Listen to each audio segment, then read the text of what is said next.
Lo que estábamos diciendo también a lo largo de la mañana tiene que ver con el uso del protector solar y luego aplicar el repelente, ¿no? Está en comunicación a través de Exacto. videollamada una especialista, la doctora Cristina de Muy Uliarte. bien. Ella es médica pediatra especialista en infectología, que le vamos a preguntar eso. Genial, me Vamos parece a genial. aprovechar que nos eduque y nos enseñe cómo tenemos, si podemos ponernos el protector solar Bien.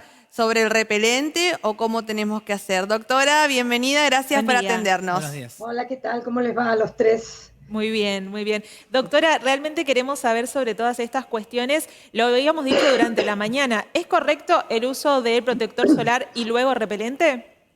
Sí, así debe ser. El Bien, protector solar se pone primero y después se pone el repelente. Y bien. acordarse que el repelente depende de la marca, pero la mayoría de los repelentes no duran más que 2 horas. Ah, Por lo bien. tanto, hay que renovarlo, igual que el protector solar, pero el repelente, sobre todo en este momento que tenemos tanto dengue, hay que renovarlo cada 2 horas. La Doctora, mayoría.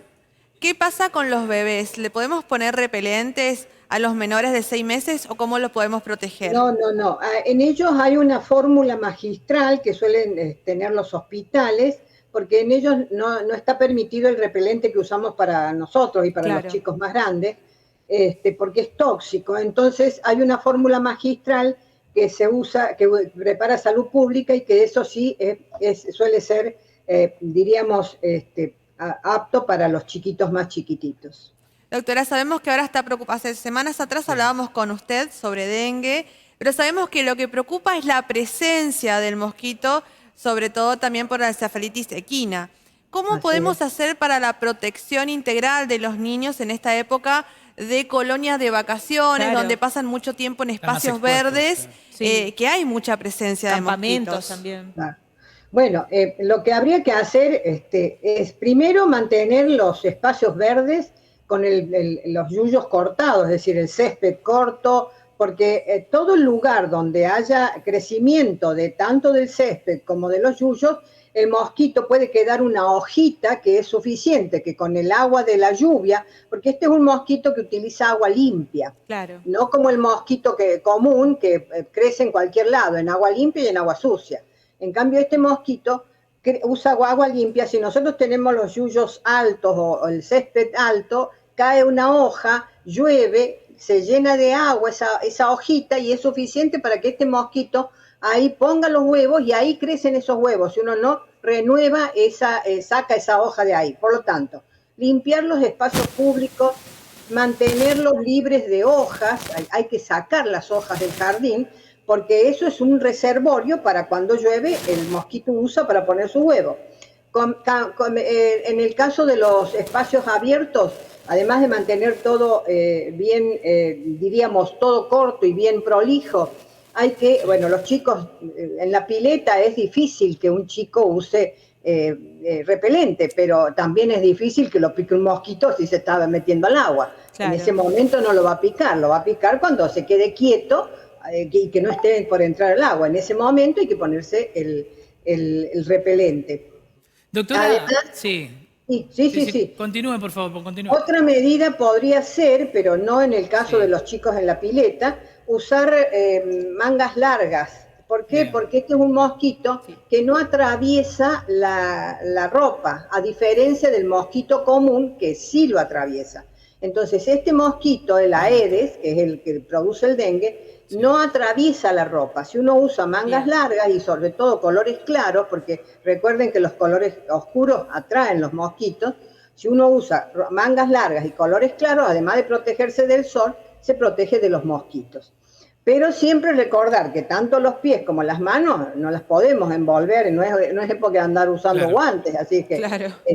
esos lugares acordarse de ponerse repelente. Es un excelente Pero, dato. Yo le quería consultar con respecto a qué síntomas tener en cuenta con respecto a los bebés Sí. si son picados por dengue. bueno, si tienen el dengue, lo primero Sí. que hay que hacer, y voy a insistir muchísimo con esto porque estamos viendo todos los pacientes llegan deshidratados a la consulta. ¿Y cuál es el problema? En el caso del dengue, nosotros tenemos una ventana de 4 o 5 días para hidratarnos. ¿Por qué? Porque en el segundo periodo el exceso de líquido puede provocar agravamiento del paciente. Entonces, el primer periodo del dengue, que son los 4 o 5 primeros días, en algunos casos puede ser un poquito más, pero si ponemos 5 días de promedio está bien, uno tiene que hidratarse.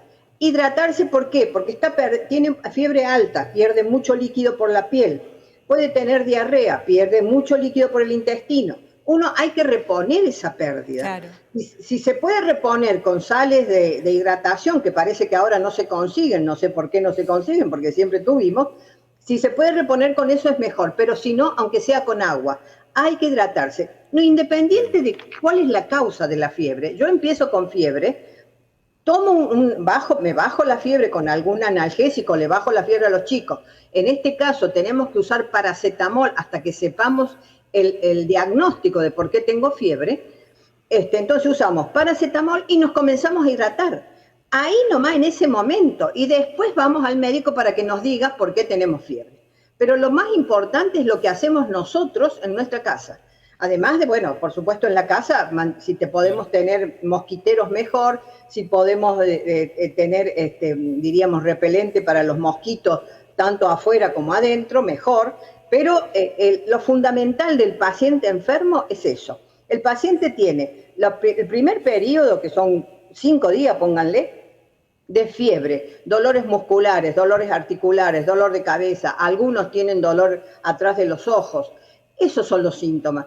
Pero esos son los síntomas de un montón de enfermedades febriles, si vamos al caso.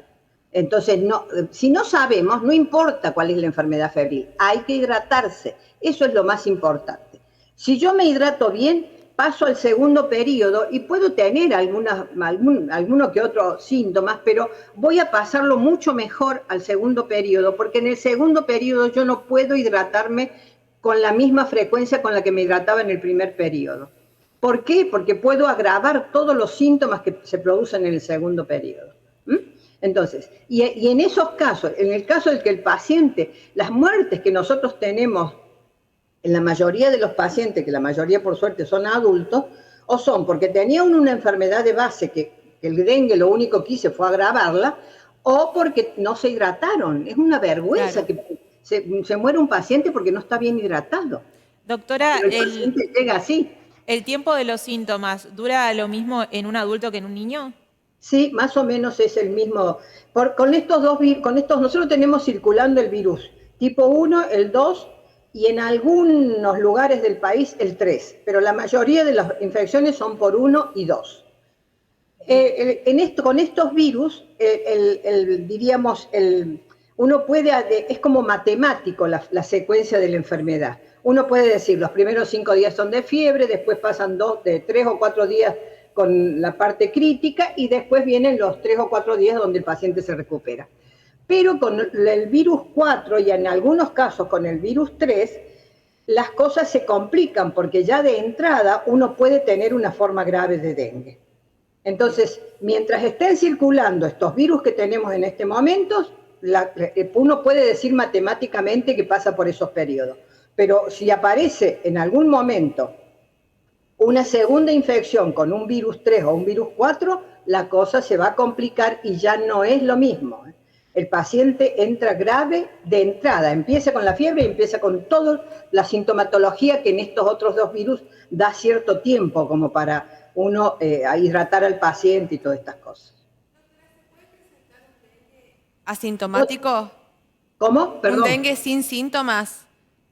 Sí, ustedes recuerden que en el caso de muchas de estas enfermedades febriles, no solamente el dengue, el gran porcentaje de los pacientes no presenta síntomas, ni se entera que tuvo dengue, o tuvo una gripe, o le dolieron un poco los músculos y nada más. Ese es el gran porcentaje. Solo un pequeño porcentaje son los pacientes que nosotros vemos con síntomas.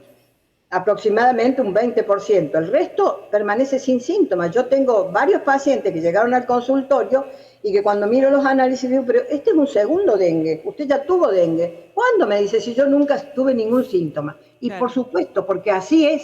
La mayoría de nosotros podemos habernos infectado y no tener ningún síntoma, porque la mayoría de los pacientes pueden aparecer sin síntomas. Y después, cuando aparecen los síntomas y vemos los análisis en el laboratorio, nos damos cuenta de que este no es un primer dengue, sino un segundo dengue. Doctora, tanto en pacientes adultos como en niños, ¿hay alguna secuela? En general no, Bien. pero lo que hay que saber que en algunos pacientes adultos lo que puede quedar por un tiempo, por 3 o 4 semanas, es un cansancio, Claro. como una enfermedad de esas que nos deja como agotados después de haberla pasado. Eso puede quedar, pero no en todos los adultos y no en los chicos no, pero en los adultos puede quedar esa sensación de como que estoy cansado permanentemente después de haber pasado la enfermedad. Bien. No sé si tienen alguna pregunta más para hacerle a la doctora. Más que clara. me Más que parece. clara Sí, sí, realmente sí. y necesario sobre todo hacerlo en este momento en el que hay mucha énfasis en la prevención, ¿no? Sí. Sobre todo. Y una vez que ya vemos los síntomas, como bien decía la doctora, lo importante es hidratarse y después poder acudir, por supuesto, a un profesional. Muchas gracias realmente. Sí, lo último, Sí, doctora, que para remarcar que siempre le pedimos es sobre la automedicación y también Eso. la vacuna, porque Ah, sabemos bueno. que estamos en pleno brote y vacunarse puede ser que en esta época no es lo más indicado. No, espera. Con la vacuna hay que leer las indicaciones. Leí en el diario ayer, creo que salió una carta a los lectores, no sé qué, la señora que escribe, no sé qué es, pero no importa. La vacuna está autorizada por el ANMAT en pacientes de 4 a 60 años.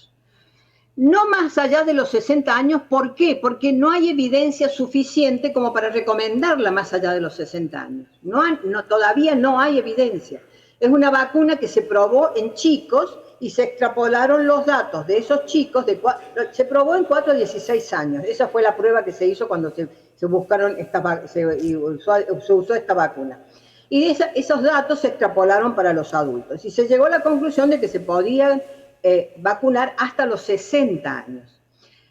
Pero veo que la gente piensa que es una vacuna que se la puede poner a cualquier edad. Hay países, pero son muy pocos casos, que la ha usado en pacientes de 70 y 80 años, pero no son la cantidad de casos suficientes como para que yo la recomiende. Yo digo lo que dice la ANMAT, 4 a 60 años.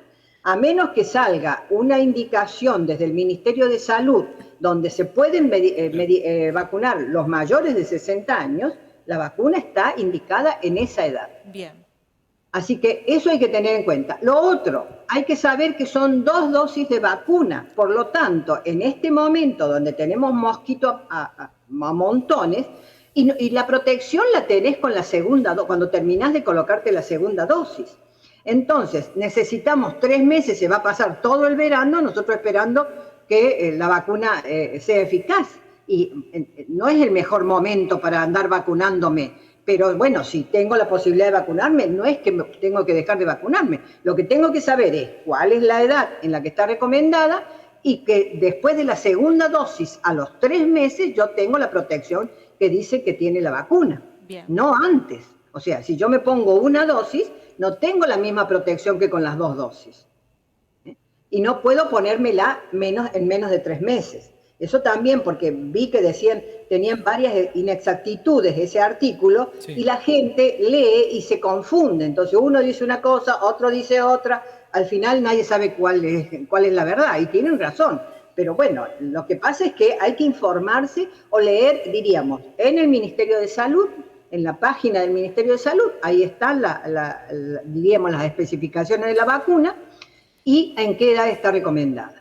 Y después, bueno, si alguien se quiere vacunar, pero si el médico le quiere recomendar, bueno, queda por cuenta y riesgo del médico que se la recomienda, no es que está, diríamos, aprobada. ¿Por qué no está aprobada? Porque no hay evidencia suficiente. Mientras no haya evidencia suficiente, uno puede decir, sí, hubo, qué sé yo, 10 pacientes de 70 años que se la colocaron y no les pasó nada, pero a esos 10 pacientes no sabemos si en el resto de la población no va a pasar nada. ¿Me entienden? A eso se refiere Perfecto. cuando uno dice que no tenemos evidencia suficiente. Perfecto, doctora, agradecemos muchísimo.